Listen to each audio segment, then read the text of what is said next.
ሰላም ክቡራ ሰማዕትና ካብ ዝምቕጻል ሓጸርቲ ዜናታት ዓለምን ከባቢናን ክነቕርበልኩም ኢና ንምክትታልኩም ንዓደምና ኣርስታቶም ክነቐድም ሽወደን ኩሎም መምርሒታት ኮቪድ ኣልዒላ ሰባት ሕጂውን ካብ ቫይረስ ኮሮና ክትንቀቑ መተሓሳሰቢ ቀሪቡ ኮሚሽን ኣውሮጳ ንሽወደን ከሲሱ ዝሓለፈ ዓመት ኣብ ኖርዌይ ወርሓዊ ደሞዝ ብ4.2 ሚእታዊት ወሲኹ ተባሂሉን ካልኦትን ክህልውናዮም ሕጂ ናብ ዝርዝራቶም ትማል ረቡዕ ኩሎም መምርሒታት ኮቪድ-19 ከም ተላዕሉ ተገሊጹ እንተኾነ ግና 3 መምርሒታት ሕጂውን ተግባራውያን ኮይነን ክቕጽላ እየን ተባሂሉ ኣሎ ኩሎም 12 ወይ ልዕሊኡ ዝዕድሚኦም ክኽተቡ እቶም ምልክታት ሕማም ዘርአዩ ድማ ኣብ ቤቶም ክውሰኑ ዛጊት ዘይተኸትቡ ዓበይቲ ኸኣ ኣብ መንጎ እኩብ ሰብ ከይርከቡን ኣብ ውሽጢ ቤት እውን እንተኾነ ብዝሒ ሰብ እንተሎ ክፍለዩን ለባ ቐሪቡ ኣሎ ብዘይካዚ ሽወደን ንምእታው ዘገልግል ዝነበረ መምርሒ እውን ክቕየር እዩ ካብ ኣውሮጳዊ ሕብረት መሻርክቲ ሃገራት ቁጠባ ኣውሮጳ ወይ ስዊትዘርላንድ ንዝኣቱ ዝኾነ ናይ ጉዕዞ ገደብ ወይ ናይ መርመራ ምስክር ወረቐት ኣይክሕተቱን እዮም ጉዳዮም ብፍሉይ ንዝረኣየሎም ገዲፍካ እዚ ናይ ጉዕዞ እገዳ ኣብ ዜጋታት ካልኦት ሃገራት ጸኒዑ ክቕጽል እዩ ዳርጋ ኩሎም መምርሒታት ኮቪድ-19 ሎሚ ኣብ ዝተላዕልሉ እዋን እዚ ለበዳ ሕጂ እውን ንሰብ መዚ ክንክን ጥዕና ዞባታት ዘሻቐል ኮይኑ ቐጺሉ ምህላው ተገሊጹ ምስ ምልዓል ሕግታት ኮሮና ኣብ ዝበዝሓ ኣውራጃታት ሽወደን ብዙሕ ተሸብሸብቲ ኣንጎት ዛይዱ ምህላው ዝገለጸ ሬድዮ ሽወደን እንተኾነ ግና ሰብ መዚ ጥዕና ኣብ ዝተፈለየ ወጥሪ ዝመልኦ ኩነታት ምህላዎም ኣመልኪቱ እዚ ሕማም ኣብ ልዕሊ ጽላት ክንክን ጥዕና ዘውርዶ ዘሎ ጸቕጢ ኣብ ብርክት ዝበለ ኣውራጃታት ሽወደን ይረአ ምህላው ብዙሓት ሓካይም ከዓ በቲ ሕማም ተታሒዞም ምህላዎም እታ ሬድዮ ወሲኻ ገሊጻ እቲ ቫይረስ ሕጂ እውን ኣብ መንጎና እዩ ዘሎ ስለዚ ድማ ሰባት ምስትውዓል ክገብሩን ነዚ ቫይረስ ካብ ምስፍሕፋሕ ክቁጠቡን ምኽረ የቕርብ ኣለኹ ክትብል በዓልቲ መዚ ጥዕና ኣውራጃ ካልማር ላቤ ሳንደሊን ኣተሓሳሲባላ ሽወደን ንገለ ክፋል መምርሒታት ተተኮስቲ ኣጽዋራት ኣውሮጳዊ ሕብረት ብዘይ ምኽባራ ኮሚሽን ኣውሮጳ ክኸሳ ምዃኑ ኣፍሊጡ እዚ መምርሒ ኣውሮጳዊ ሕብረት ኣብ 2015 ኣብ ፈረንሳ ድሕሪ ዝተኻየደ ግብረ ሽበራዊ መጥቃዕቲ ዝወፀ ኮይኑ ግብረ ሽበራውያን ኣጽዋር ከይረኽቡ ምግባር ቀንዲ ዕላምኡ ምዃኑ እዩ ዝገልጽ መንግስቲ ሽወደን ነዚ መምርሒ ኣውሮጳዊ ሕብረት ናብ ሕጊ ሽወደን ክቕይሮ ብምባል ናብ ባይቶታ ሃገር ሓሳብ ኣቕሪቡ እኳ እንተነበረ ዝበዝሑ ኣባላት ባይቶ ነቲ ሕቶ ኣይተቐበልዎን ነቲ ሕጊ መኽበርቲ ዜጋታት ብረታት ናይ ምውናን መሰሎም ዝሓላልኽ ኣብ ልዕሊ ምዃኑ መንግስቲ ሽወደን ልዕሊ ኣውሮጳዊ ሕብረት ነቲ ሕጊ ከኽብር ዝገብር እዩ ክብሉ ከም እተቃውምዎ ዝፍለጥ እዩ ካብ ዓመታት 2020 ክሳብ 2021 ኣብ ዝነበረ ሓደ ዓመት ብማእከላይ ገምጋም ደሞዝ ኖርዌይ ብ4.2 ሚእታዊት ምውሳኹ ተገሊጹ እዚ ወሰኽ ኣብ 2020 ካብ ዝነበሮ ማለት 2.2 ሚእታዊት እንክነጻጸር ብዕጽፊ ምዕባዩ ዘርእዩ ክብል ስታቲስቲክስ ኖርዌይ ኣረዲኡ ኣብ 2019 እውን ኣብ ግዚኡ ዝበዝሐ እተባህለሉ ምውሳኽ ደሞዝ ተገይሩ ምንባሩ ኖርዌይ ቱዴይ ዝተባህለ ማዕከን ዜና ሓቢሩ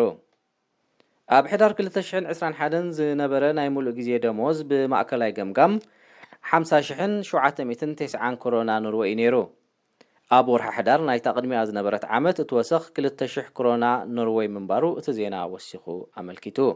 ኣብ ኖርዌይ ኣብ ዝሓለፈ ዓመት ምውሳኽ ደሞዝ ዝተኸስተ ብክልተ ምኽንያታት እዩ ኣብ ዓመት 2021 ኣዝዩ ብዙሕ ባዶ ናይ ስራሕ ቦታ ብምንባሩ ተቀዳማይ ክኸውን ከሎ ካብ 2020 ኣትሒዙ ተደናጊዩ ዝጸንሐ ናይ ደሞዝ ጉዳይ ድማ እቲ ካልኣይ እዩ ክብል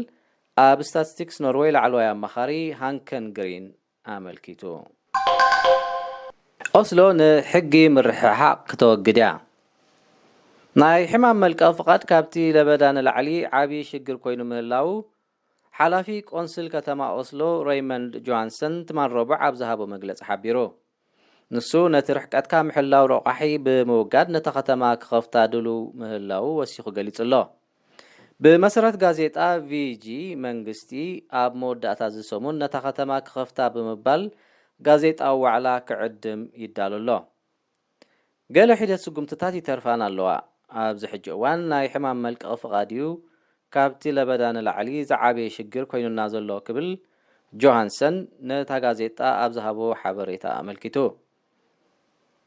ሰባት ኦስሎ ተኸፊታ ካብቲ ርሕቀትካ ምሕላው ዝብል ሕጊ ክናገፉ ብሃንቀውታ ይጽበዩ ምህላዎም እምንቶ ከም ዘለዎ እውን ገሊጹ ኣሎ እንተኾነ ግና እዚ ብሕማም ምኽንያት ዝግበር ዘሎ ብኩራት ኣብ ቀጻሊ ሽግር ይክበልና ኣሎ ክብል ዘለዎ ሻቕላ ከይጠቐሰ ኣይሓለፈን ተመራመርቲ ከምቲ ኣብ ውሽጢ ከዋኽብቲ ዝኽሰት ናይ ኒውክሌር ውህደት ንምስናዕ ዘኽእሎም ሳይንሳዊ ሓቅታት ምህደሳሶም ገሊጾም ኣብ ብሪጣንያ ዝመደብሩ ቤተ ፈተነ ጄት ክልተ ዓይነታት ሃይድሮጅን ዝተባህለ ባእታ ብምውሃድ ዝረኸቦ መጠን ፀዓት ብምትዕፅጻፍ ናይ ባዕሉ ክብረ ወሰን ክሰብር ክኢሉ ኣሎ ከምዚ ዝበለ ኒውክሌር ምውሃድ እንድሕሪ ኣብዚ ዓለም ክፍጠር ተኻኢሉ ደረት ዘይብሉ ናይ ፀዓት ቀረብ ንምውናን ክከኣል እዩ ክብል እቲ መጽናዕቲ ኣመልኪቱ ኣሎ እቲ ፈተነ ኣብ ውሽጢ 5 ካልኢታት ጥራይ 11 ሜጋዋት ፀዓት ምፍራይ ምኽኣሉ ከም ኣዝዩ ዘደንቕ ሳይንሳዊ ተረኽቦ ተመዝጊቡ ኣሎ እዚ ካብቲ ኣብ 1997 ዝተገብረ ተመሳሳሊ ፈተነ ፀዓት ብዕፅፊ ዝዛይድ እዩ ተባሂሉ ኣሎ ቅልውላው ዩክሬን ዲፕሎማስያዊ ፍታሕ ክረክብ እዩ ኢላ ብጽኑዕ ከም እትኣምን ሩስያ ገሊጻ ኣምባሳደር ሩስያ ኣብ ሕብረት ኣውሮጳ ሃገሩ ቅልውላው ዩክሬን ብዲፕሎማስያዊ መንገዲ ክፍታሕ ይኽእል እዩ ዝብል ጽኑዕ እምነት ከም ዘለዋ ንቢቢሲ ኣብ ዝሃቦ ቃል ገሊጹ ሞስኮ ንዝኾነት ሃገር ናይ ምውራር ውጥን የብላን ዝበለ ቪላድሚር ቺዞቭ እንተኾነ ግና ሩስያ ናብ ኩናት ክትኣቱ ዝግበር ዘሎ ምትኹታኽ ደው ክብል ኣለዎ ክብል ኣጠንቂቑ ብሰንኪ ቅልውላው ዩክሬን ኣብ ዝሓለፈ ሰንዮ ሰሉስ ከቢድ ዲፕሎማስያዊ ማራቶን ክካየድ ምጽንሑ ካብ ኣህጉር ኣውሮጳ ዝወፁ ጸብጻባት የመልክቱ ሩስያ ኣብ ደቡብ ዩክሬን 100,000 ዝግመት ሰራዊት እኳ እንተጸግዐት ነታ ሃገር ናይ ምውራር ምንም ውጥን ከም ዘይብላ ክትክሕድ ጸኒሓላ እንተኾነ ግና ኣሜሪካን ገለ ሃገራት ምዕራብን እዚ ወራር ሩስያ ኣብ ዝኾነ መዓልቲ ክኽሰት ከም ዝኽእል ብምእማት ከጠንቅቓ ምጽንሐን ዝፍለጥ እዩ ክቡራ ሰማዕትና ንሕጂ ኣዳሊናዮ ዝነበርና ዜናታት በዚ ፈጺምና ኣለና ንምክትታልኩም ነመስግን ሰላም